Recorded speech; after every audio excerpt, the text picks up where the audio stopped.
Hey, mama.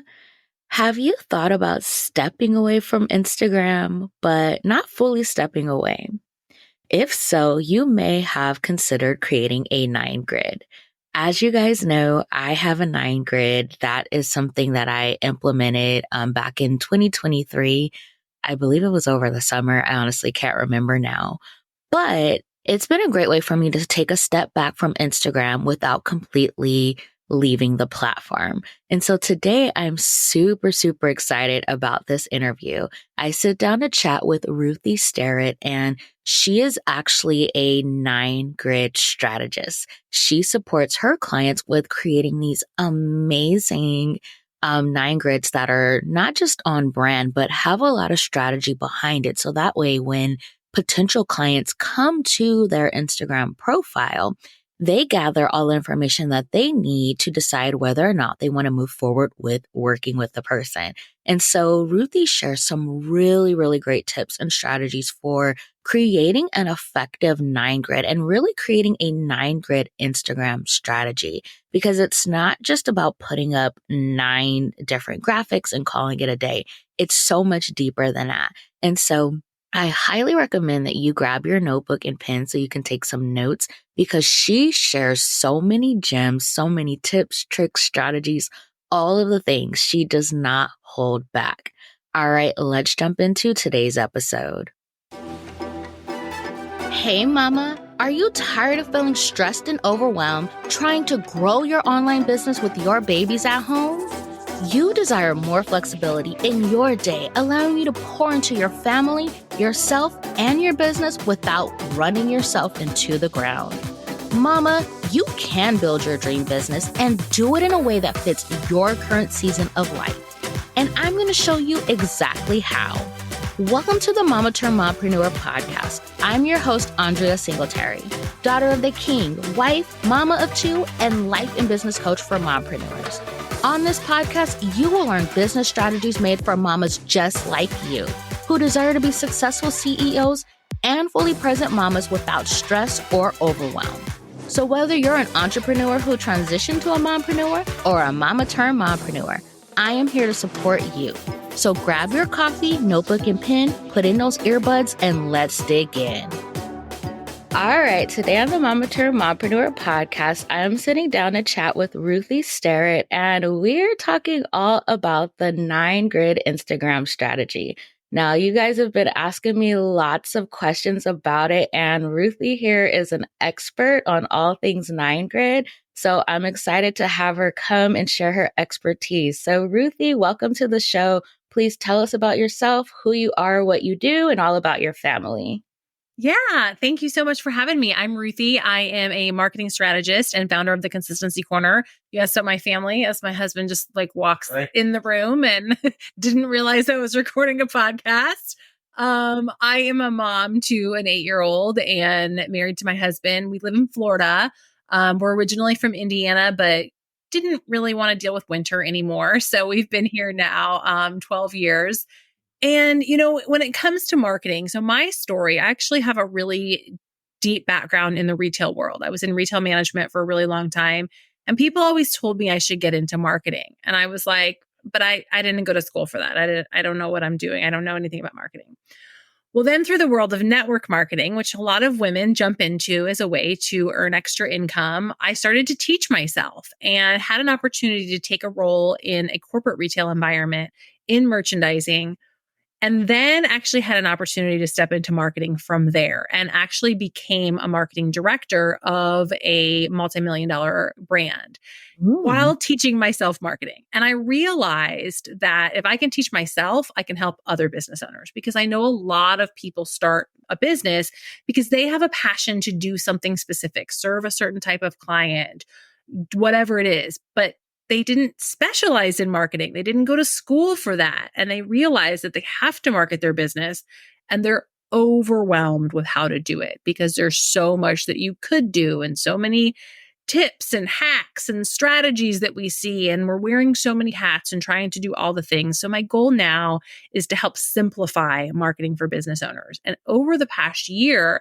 what that has even evolved into is helping business owners step away from social media, because I know how incredibly draining social media can be. And as moms, we don't have time for that. We don't have time for drains on our energy, because we need energy for all the other things in our lives. And so being able to figure out strategies to use social media to market your business without sacrificing your energy is what really lights me up and how I want to help other mompreneurs.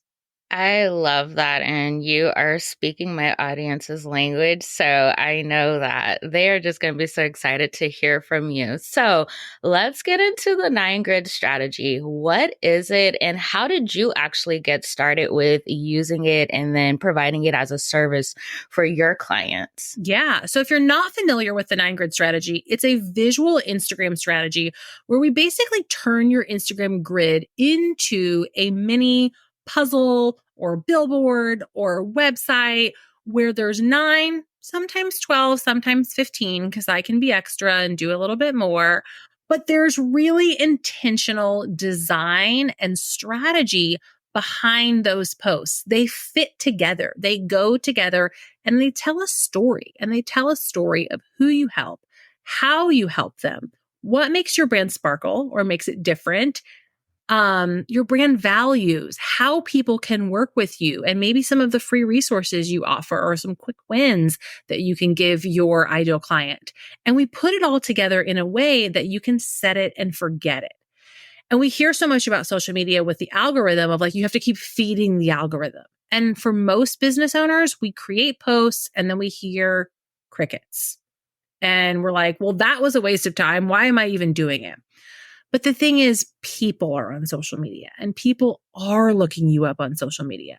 So if you can have really strategic and intentional content up there, you can set it and forget it.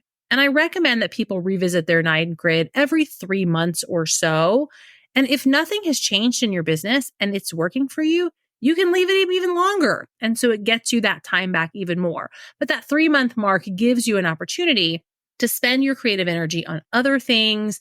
And then after those 3 months, if you've maybe developed some new offers, or you've tweaked your messaging, or you've got an update to your pricing or your capacity, we can make those changes to a new 9 grid and refresh it. And how I landed on this strategy and started using it for my own business. So I had heard about it probably a year or so ago and thought like, oh, that's interesting. But I like creating social media content. So I don't want to put up a 9 grid. And in that season of my business, that's where I was. I liked creating social media content. It was fun. It was in my zone of genius. So I was like, okay, 9 grid, not for me. No thanks. Well, then this past spring, first in January, I broke my leg, which that was not fun. I Oh was my ice skating. gosh. Which you're like, you live in Florida. Why were you ice skating? It's an indoor thing. It gives you something to do, right? Well, I broke my leg. So that was immediately like a whole huge recovery process. And then in the midst of that recovery process, I decided to launch a course. Well, anybody who's launched anything knows how much work that is. Building the thing, the marketing strategy behind the thing, building a sales page, email funnels, email marketing, social media. I was pumping out reels, showing up on stories regularly, creating tons and tons and tons of value add posts. And then my launch flopped and I sold 0. And I was like, oh my God, I'm so over it. I just need a break. I am going to put up a 9 grid and take a break from social media. And so I put up a 9 grid as a way to like give myself a breath while I kind of recovered from that flop launch. And because I put up a 9 grid, I had the creative capacity to come up with 3 new offers that I then could test and work through and use email marketing around and use my podcast to promote and continue to narrow it down. And so I put up my first 9 grid in June of this year. And then I refreshed it in September after some of my messaging had shifted. My offer had changed a little bit and we refreshed it. But as I have been doing the 9 grid for myself and some of my clients, just the weight that it takes off of your shoulders to think about what to post is an incredible gift of giving you some of your energy and creative thought back. Yeah, I absolutely love that. And it's so true, like, especially how you said you can kind of just put it up and forget about it. But it still shows that you have that social presence and everything. And so talking a little bit more about this, like you kind of like touched on it a bit, like how your story, how like why you decided to switch to the 9 grid Instagram strategy, but who would you say this would be ideal for? Like, are there certain businesses that it works better for compared to others? Yeah, that's a great question. I would actually say the only type of business that I think couldn't benefit from a 9 grid is a product based business with regular new arrivals. Mm. So, a retailer that is constantly coming out with new colors, new styles, new things. I don't think a 9 grid is quite for you because you want to be showcasing that depth of inventory pretty regularly. Any service provider, though, can benefit from a 9 grid. Any smaller product based business that doesn't have a huge depth of inventory or regular new arrivals, a quarterly 9 grid is a great way to showcase your collections. I was actually just doing, Andrea and I did a strategy session on 9 grid podcast content for my podcast. I'm Mhm. recording a mini series and just literally did the episode on who it's for. And so thinking about also coaches, to be able to showcase your signature method, or creators, photographers, bakers, makeup artists, to be able to showcase and kind of almost have that portfolio without constantly having to pump out content. And then besides the product based business with a lot of different products or regular new arrivals, the only other business owner that I would say is not a good fit for a 9 grid is somebody who loves to create social media content. You love it, and if it lights you up, keep doing it. But like most people, it doesn't. So No. this is a great strategy. Yes, that is so true. And so like you touched a lot on the pros of having a 9 grid, but are there any like cons or like downsides to switching to that strategy? Yeah, that's a great question. I wouldn't say that there's any cons, but there's some things to think about. Mhm. And one of the things to think about is I always talk about the fact that social media in and of itself is not a marketing strategy. Just like a coffee cup isn't coffee. A coffee cup is a container for your coffee. Social media is a container for your messaging and your marketing. And if you're not using other containers as well, the 9 grid is not going to suddenly solve all your problems. Anybody in marketing who is telling you that the one thing that they sell or the one thing that they do is the magic bullet that is going to solve all your problems and blow up your business, they are selling you snake oil, because that's not true. It is a complex ecosystem with Mhm. lots of different parts, whether you call it a web or a puzzle or whatever, a symphony, a salad. Social media is just part of that. And so, what I encourage business owners to do is to use the 9 grid to get their social media in a place that they don't have to think about it so that they can spend time and energy on those other things. And so, what I want to make sure that you're doing when you create and set a 9 grid is think about, what strategies are you using to attract clients? Is it long form content, such as a podcast with SEO behind it? Is it a blog? Is it networking events? Is it trade shows? Is it referrals from existing clients? And then what other platforms are you using to nurture? Again, it could be podcast content, it could be blogs, it could be email marketing. And then convert, how are you asking people to buy from you? How are you regularly asking for the sale? And again, that goes back to email marketing, retargeting ads. Maybe if you're using paid traffic, maybe you're showing up in stories and having links and things that people can opt into. But the 9 grid alone and any marketing strategy alone cannot do all of those things. So, what else are you using in your puzzle to go along with that 9 grid? I love that. And it's so true. And it's something that I talk about here on the podcast a lot as well. It's like, yes, I am really big on podcasting, but this isn't my only strategy. You know, I leverage email marketing, I leverage stories and other things as well. So you don't want to put all of your content eggs in one basket. You have to have other ways to nurture and convert, bring in those leads and all of that. So I love that you highlighted that about the 9 grid, that it's not going to solve all your problems if you're only relying on that to generate leads and nurture and convert your audience. Yeah. So let's talk about the best practices when it comes to effectively implementing this strategy. So you already touched on, like how often you can update it, but should we be leveraging it with Instagram stories or anything else like that? Yeah. When I work with clients and we create a 9 grid, I think stories are a really personal thing and they're dependent upon your brand and again, what other containers you're using. If you are a solopreneur, a service provider, it is important to be on stories. It is important to be showing your face and nurturing that relationship with your audience on stories. That doesn't mean you have to show up every day. That doesn't mean you have to show up 72 times every single day.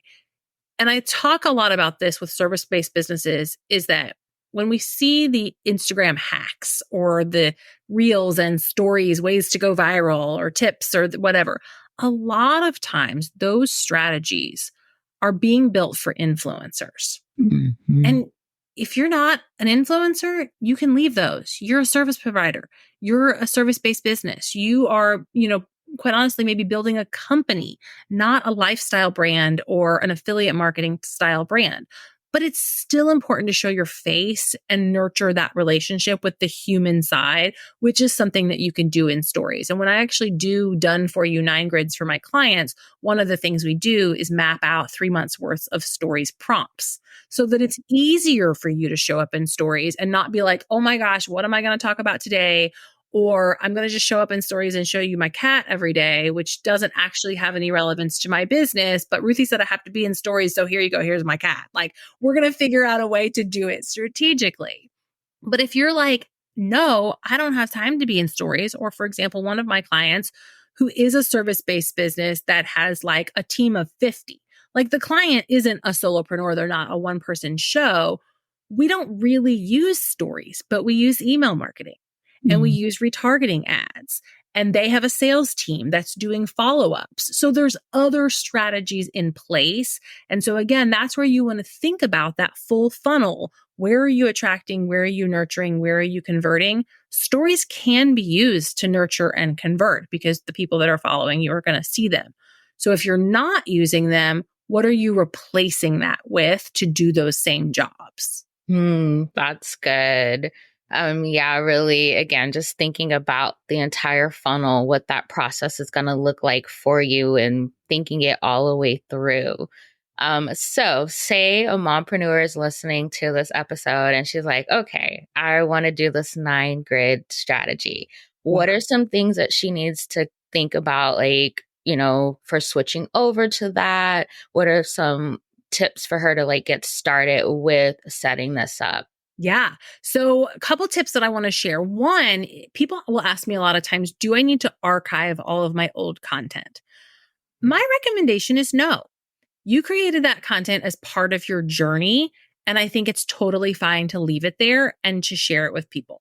What I do recommend is to do a separation line. So between your old content and your 9 grid, having 3 posts that separate the two.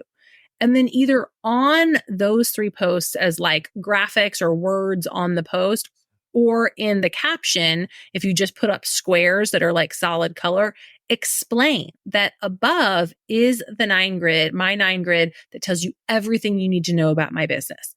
Below is all the content that I created before I implemented the 9 grid strategy. Take a look around, get to know me. Let me know if you have any questions. But don't spend your precious time archiving those old posts. I would definitely not recommend that. But that separation can visually kind of tell people the difference between the here and the now. And same thing if you decide to refresh your 9 grid. When I refreshed mine in September, I did a separation between my first 9 grid and my second 9 grid and shared like my brand is evolving. My offers are evolving. Below was the first 9 grid I posted. Above is my current offers and my current, who I help and how I serve them. And so just sharing that with people. Another thing to think about is your brand details. So when I say your brand details, obviously we all think about our logo or maybe our brand Mhm. colors, but it goes beyond that. And it goes into like your mission, your vision, your values, your ideal client, and having all of those details defined so that you can incorporate them in your content. Because this content in these 9 posts is like the brochure for your business or the mini website. And we want to get all of that captured, not maybe necessarily by saying, this is my mission, but incorporating some of that language in either quotes in the graphic or captions. I personally love to use AI when I create 9 grids, and I will tell ChatGPT all of the things. I'm like, I'm going to tell you all about this brand or this business. Here's who their mission, here's their vision, here's their values, here are their core offers, here's who they help, here's what makes them different. And then those details can be incorporated in our captions so that our captions are consistent and tell that story. And so that's a really important place to start, is having all of that figured out first before we sit down to create the grid. That is really good. I'm really just thinking those strategic pieces through. And I love that you touched on the archiving part, because I know that some other people who do like the 9 grid, they recommend archiving all of your older posts and everything. But that's a really great way, like how you're saying, putting in the color blocks to kind of create that separation and everything. So thank you for sharing that. Yeah. And I'll share one other thing. The other reason that I landed on that strategy is I actually talked to somebody who did archive a lot of her posts. Mm-hmm. And then she walked away from the 9 grid strategy because she said what was happening was she was getting a lot of like bots thinking that she wasn't a real profile because she only had 9 posts up. Or people thinking, like people DMing her and being like, how do you have 2,500 followers when you only have 9 posts? Like, what's happening here? Are you real, or is this a fake account? So having the older content can help kind of show the journey and show that you're a real human. And then one other tip I want to share really quick, and we might get into reels more, but I want to share this tip now while we're talking about the grid content, is if you continue to use reels as part of your strategy, whether it's repurposed from your podcast or you're inspired to do a reel, whatever. My number one tip, this is like the insider secret, is you want the reel to hit the grid and then you take it off. There's a little setting when you go to post a reel that you can turn off that says like share to feed. And a lot of people think, oh, I need to turn that off so that it doesn't hit my grid and mess up my 9 grid. But what happens if you turn that off initially is it doesn't actually even go into the feed. And so your current followers never see it. So what instead you want to do is keep that turned on so it hits your grid. And then once the reel is posted, there's the 3 little dots where you can edit, you can remove from the grid. So then it's in the feed, but not on the grid. Wow, didn't know that. Yeah, that took some experimentation on my part, but once I learned it, it was like, oh, this makes so much more sense. And you can even go back, if you look at my Reels tab, you can scroll down and see like, oh, there's some that the reach was like 4 and 0 and like 10. And then I figured it out and we went back to normal reach with our Reels. Okay, that's a really good tip. Because I know that's another question I've had people ask me regarding it. Like, can I still post the reels, but how do I do it without it messing up the whole 9 grid and everything? So thank you for sharing that. Yeah. So I want to know, like, what results have you and your clients seen since switching to the 9 grid? Yeah. So I was actually just looking at my follower results or metrics, and my followers have continued to grow anywhere between 50 and 70 followers per month since I put up a 9 grid. Now, that goes back to the attract, nurture, and convert. I still have strategies to attract new people to my social media profile. I'm networking, I'm in groups, I have a podcast, I'm in bundles and summits, but the followers continue to grow without me having to constantly pump out content. For a lot of my clients who were not posting, they just didn't have the capacity, they didn't have the mental energy to create content. When we put up a 9 grid, their engagement skyrockets because now we actually have content up. Their profile visits is going way up because we're finally putting out some content. And really, really important metric to look at link taps. So are people clicking your link, whether it's that link in bio or if you're sharing stories and putting links in your stories? How many people are clicking on links? And I've seen that increase for all of my clients, which those links are driving people to your website, your free resources, your offer, moving them down that client journey and helping them learn more, because the 9 grid is nurturing them and adding value and helping that relationship move along so that then they want to take the action to take the next step. That is awesome. And I think that the one metric that probably will like stand out the most is the link taps. Like that's really important because like you said, people are actually going and checking out your offers or going to your website and different things like that. And that's just kind of like giving listeners a thing to kind of look at. Like if you switch to this strategy, really track to see like are people clicking those links and everything, and are you doing your part to kind of drive them to those links, whether you're showing up in stories or how you set up your 9 grid and everything. So thank you for sharing that. um do you have anything else you want to share about the 9 grid strategy? I know I picked your brain quite a bit when it comes to this strategy, but is there anything else you think my listeners need to know regarding this? Yeah, the last strategy I want to share is in terms of batching. So a lot of times I hear people say, like, I'm barely getting out one post now and then. You want me to create 9 posts that look like a puzzle and tell a strategic story? Like, that sounds overwhelming and exhausting. And without a blueprint or something to guide you, yes, it absolutely can be. So the first thing is I would say is start with a grid design, a template. And Etsy has them, Creative Market has them. Canva really doesn't. You can buy Canva templates from Etsy or Creative Market or some other different places. I actually have a couple that you can purchase a pack from the Consistency Corner. But having that grid template can really help you. And then thinking about doing that brain dump of all your brand details first. And again, speaking of templates, I have a template that helps walk you through that, the things to consider and things that you can pull out and jot down and have written out so that you can put them into ChatGPT. You can use AI to write your captions, and then using a roadmap, which is again in my template pack, that maps out these 9 squares: who I am, who I help, how I help them, what are my free resources, what are my offers, what's a quick win I can share with you, what's testimonials or things that my clients have said about me, and then like 1 or 2 other posts to kind of add value or connect with your audience.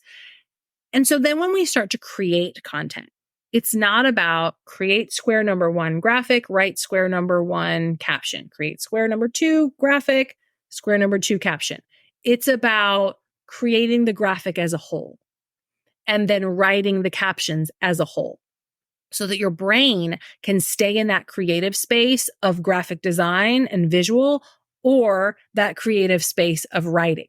And that can help you save time. And so, although creating these 9 posts, I'll say when I do one for a client, knowing that I'm also spending time getting to know their business and auditing their current content, when I do one for someone else, it probably takes me 10 to 15 hours, depending upon the type of business. To do one for myself might take me 6 or 7 hours. So kind of even have that as a guideline. But knowing now that I've created these posts, I put them up, I don't have to spend any time creating posts for the next 3 months or 6 months or however long. And so you'll get that time back by batching and being really strategic with the activities that you're spending your time on and using those tools to help you, those templates and those guidelines. Yeah, so we're going to make sure to link your templates in the show notes. And I love how you broke that down, especially like letting people know up front that it is going to take 6 to 7 hours to put this together. But in the long run, it's going to save you so much more time because you're not churning out content daily or however often you were posting before. Yeah. And I love that you have like the roadmap to kind of guide them through the entire process of putting it together. Because I think that's where a lot of people get hung up, is on how to actually put this together in the most effective way so that it's going to benefit them. So Yeah. thank you for like really breaking that down. That's super helpful. Let me share. I got two other kind of insider tips that I want to share because this will help you with the time process. So, the first one is when you go to create your grid in Canva and you purchase a template, Creative Marketplace, one of mine, Etsy, wherever. When you're actually designing inside of Canva, you want to make sure to turn on I want to look at them so I make sure I tell you the guides. So in Canva, you're going to go to File, Settings, and then Add Guides. And then you can tell Canva, I am splitting this up into 3 columns and 3 rows or more if you're making a larger one.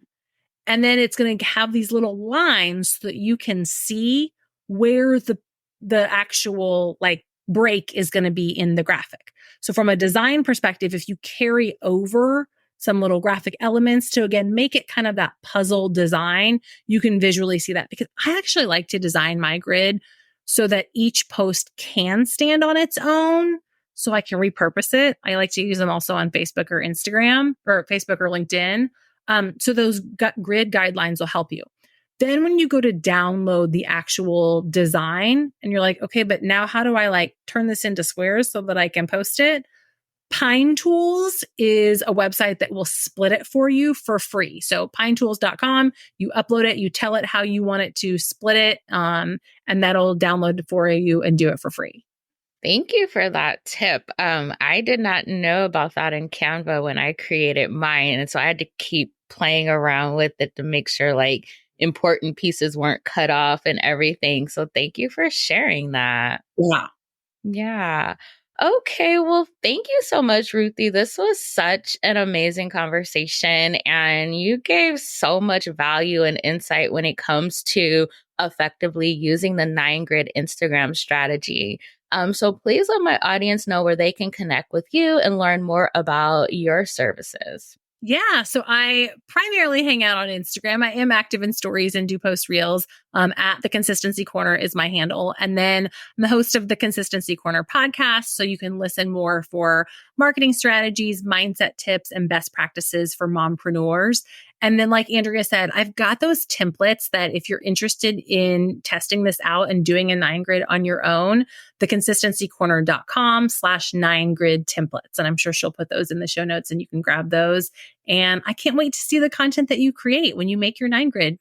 Come find me on Instagram and tell me. I want to see it and cheer you on. All right. And yes, I'm going to link all of that in the show notes. Well, thank you again. Thank you so much for having me. This was a fun conversation. No problem. Well, Mama, that's a wrap on today's episode. Thank you so much for taking time out of your busy day to hang with me. If you enjoyed today's episode, will you do me a favor and follow the podcast and leave a review? Hitting that follow button and sharing your thoughts about the podcast are the best ways to ensure that other mamas like you find this show.